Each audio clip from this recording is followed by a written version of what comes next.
ایسے رسول پر جو ہمارے رسول اتنے کریم اتنے رحیم ہیں، ارشاد فرماتے ہیں اے میرے صحابہ، اس بچی کے سر پر دوپٹے کے طور پر میری کملی پیش کر دو۔ میرے آقا نے اپنی کملی پیش کر دی، اپنی چادر مبارک میرے آقا نے ایک کافرہ کو دے دیا اور فرمایا یہ دیکھو یہ میرے اسلام کی پہچان ہے۔ لوگوں نے کہا حضور یہ تو کافرہ ہے، فرمایا بیٹی تو ہے۔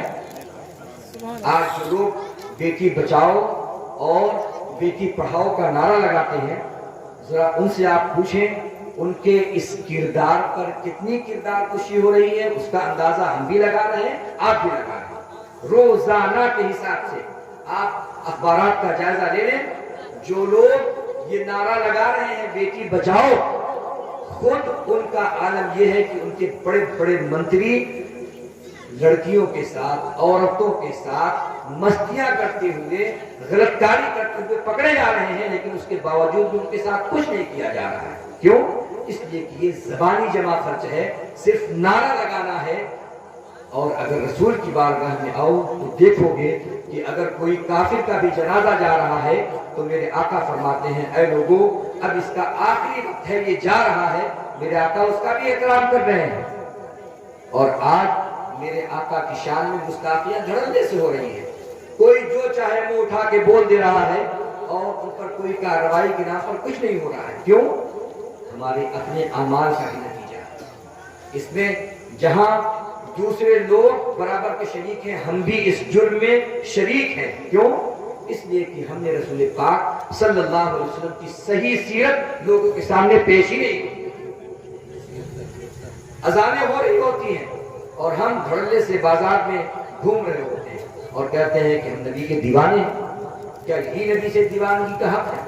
نبی سے دیوانگی کا حق تو یہ ہونا چاہیے کہ جب نبی کے نام پر اذان ہونے لگے، حی علی الصلاۃ حی علی الفلاح کی صدائیں بلند ہو تو پھر سب کچھ چھوڑو، پہلے اللہ رب العزت کی بارگاہ میں اپنے سجدوں کا نیاز پیش کرو۔ لیکن نہیں، ہم کو تو اپنی پہلے پڑی ہے، اس کے بعد میں دیکھا جائے گا۔ ہم رسول پاک سے اگر محبت میں واقعی سچے ہیں اور سچا ہونا چاہیے تو پھر ہمیں غور کرنا ہے کہ کمی کہاں ہو رہی ہے۔ اور اگر ہم رسول پاک سے صحیح معنوں میں محبت کریں تو میرے آقا ہم سے ہمیشہ محبت کرتے تھے، کرتے ہیں اور کرتے رہیں گے۔ اللہ تعالیٰ نے ارشاد نہیں فرمایا لقد جاءکم رسول من انفسکم عزیز علیہ ما عنتم حریص علیکم بالمؤمنین رؤوف رحیم۔ اے لوگو تمہارے درمیان ایسے رسول تشریف لے آئے ہیں کہ اگر کوئی تکلیف تمہیں ہو، اے بندے مومن اگر کوئی تکلیف تمہیں ہو تو تمہیں تکلیف بعد میں محسوس ہوگی۔ قرآن کہتا ہے یہ تکلیف تمہارے رسول کو پہلے محسوس ہوگی۔ جو رسول اتنا کریم ہو کہ تمہاری تکلیف سے پہلے اس رسول کو تکلیف ہو جا رہی ہو، کیا ہم اس رسول کو تکلیف دے سکتے ہیں؟ میرے آقا فرماتے ہیں نماز میری آنکھوں کی ٹھنڈک ہے۔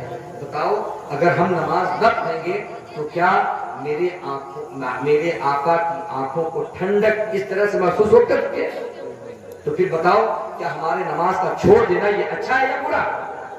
اگر ہم نے محبت کیا تو آپ یقین جانو یہ محبت ہی کا صدقہ ہے کہ جو بھی دنیا میں جتنا ممتاز بلندیاں پاتا گیا یہ میرے آقا کی محبت کے صدقے میں پایا ہے۔ آپ نے بارہا واقعہ سنا ہوگا، میں صرف بتانا چاہتا ہوں۔ آپ کو تقریر تو حضرت مفتی صاحب قبلہ کی سننی ہے، آپ عربی میں سنیں، انگلش میں سنیں، اردو میں سنیں۔ الحمدللہ رب العالمین یہ ہمارے ایسے نوجوان عالم دین ہیں کہ آپ اگر چاہیں تو عربی میں گھنٹوں تقریر کر دیں۔ میں جانتا ہوں مصر کی سرزمین پہ ہم جب ساتھ میں رہا کرتے تھے تو ہم لوگ تو آپس میں کبھی اردو بات بھی کر لیا کرتے تھے، لیکن یہ خطیب یہ ایسے عظیم عالم دین ہیں کہ کئی سال تک اردو زبان تک بولا ہی نہیں۔ تو آپ سوچو ایسے بندے کو آپ جب لائے ہیں تو ایسے بندے کو آپ سننے کی کوشش کریں، ایسا نہ ہو کہ صرف آپ بلا لیں اور پھر ان کا حق ادا نہ ہو۔ قسم خدا کی میں یہ باتیں کہتا نہیں ہوں، لیکن کبھی دل دکھتا ہے تو کہنے کی بات آتی ہے۔ آپ اگر کسی مقرر کو بلانے جائیں گے نا جو بہت مشہور ہیں، جو یوٹیوب پہ اور اس پہ چلتے ہیں، پہلے تو آپ کو تعریف نہیں ملے گی اور تعریف کے نام پر 10 20 بہانے، پہلے فلائٹ کا ٹکٹ دو، پہلے کتنا نذرانہ دو گے، پہلے یہ کیا کرو گے، کھانے میں کیا ہوگا، اور پھر جب وہاں پہنچیں گے تو لانے والے کون لوگ ہوں گے، استقبال کرنے کے لیے کتنے حضرت معذرت کے ساتھ، لیکن یہ حقیقت ہے۔ ہم نے تو صرف یہ سمجھ رکھا کہ فلاں صاحب آ گئے، لیکن اس کے پیچھے کی کہانی میں گھر کا بندہ ہوں اس وجہ سے بتا رہا ہوں۔ آپ ایسے علماء کی قدر کر لیں، آپ ایسے علماء کو ایک مرتبہ آپ فون کر دیں گے کہ ہمارے علاقے میں ضرورت ہے، اللہ کی قسم میں کھا کے کرتا ہوں، اگر آپ فون کر دیں گے ضرورت ہے، اگر تاریخ خالی رہی تو چاہے ان کو اپنا پیسہ لگا کے آنا پڑے اور چاہے نذرانہ آپ مت دے تب بھی یہ دین کے خاطر آئیں گے، کیونکہ ان کا کام صرف تقریر کرنا نہیں بلکہ تقریر کے ضمن میں آپ کی تبلیغ کرنا ہے، دین کی باتیں سکھانا ہے۔ اس وجہ سے جب آپ مہمانوں کو لائیں تو ان کی قدر کریں۔ میں یہ عرض کر رہا تھا کہ رسول پاک صلی اللہ علیہ وسلم کی محبت کو آپ اپنے رگ و ریشے میں، آپ اپنے دل و دماغ میں بسائیں، تب آپ کو پتا چلے گا کہ کتنے عظیم ہمارے رسول ہیں۔ میرے آقا صلی اللہ علیہ وسلم مدینے کی سرزمین پر جب تشریف لے آئے تھے مکے سے، تو صحابہ کرام کی چھوٹی چھوٹی بچیاں انہوں نے طلع البدر علینا من ثنیات الوداع وجب الشکر علینا ما دعا للہ داعی، یہ ترانہ بلند کیا تھا۔ جب وہ آتے تھے پہاڑ کی گھاٹی کے درمیان، دیکھتے تھے نبی آنے والے ہیں، آج آئیں گے کل آئیں گے، آج آئیں گے کل آئیں گے۔ کوئی فون کا زمانہ تو تھا نہیں، فون کر دیا ہاں 5 کلومیٹر پہلے ہم رک گئے ہیں، ہاں آنے والے۔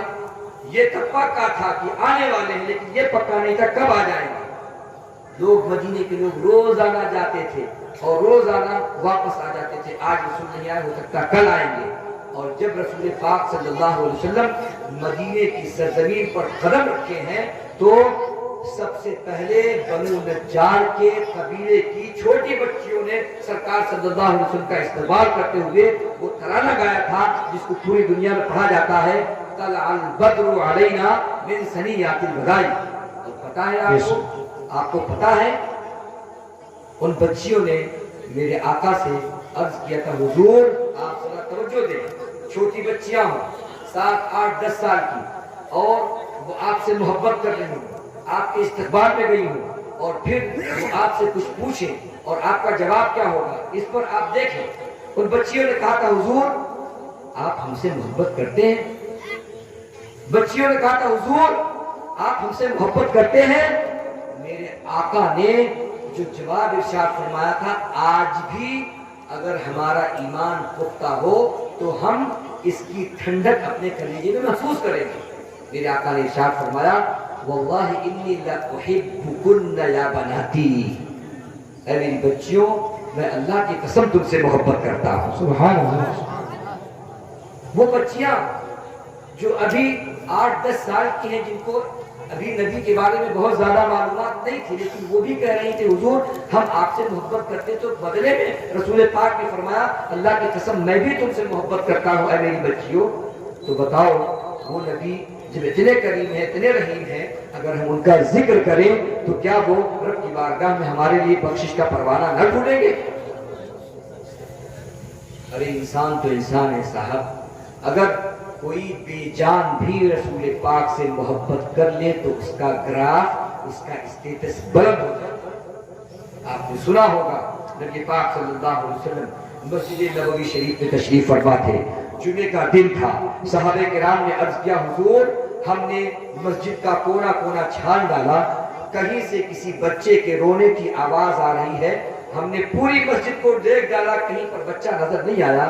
میرے آقا صلی اللہ علیہ وسلم مسجد کے ایک کنارے تشریف لے گئے، ایک لکڑی کو اٹھایا، اٹھانے کے بعد ارشاد فرمایا، میرے صحابہ سنو، یہ وہی لکڑی ہے جس لکڑی کو تم نے محراب کی جگہ پر لگایا ہوا تھا، آج تم نے مسجد کو جب نیا بنا دیا ہے، محراب کی لکڑی کو ہٹا کر دوسری لکڑی لگا دی ہے، عمدہ قسم کی لکڑی لگا دی ہے، یہ وہ پرانی والی جو لکڑی تھی جس پہ میں اپنا ہاتھ رکھا کرتا تھا، قسم خدا کی یہ وہی لکڑی ہے جو میری محبت میں بلک بلک کر رو رہی ہے۔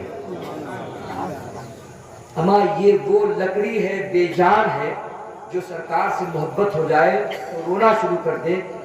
اگر ہم جاندار ہو کر نبی کا کلمہ پڑھتے ہوئے اگر رسول سے محبت کرنے لگے تو قسم خدا کی ہمارے گھروں میں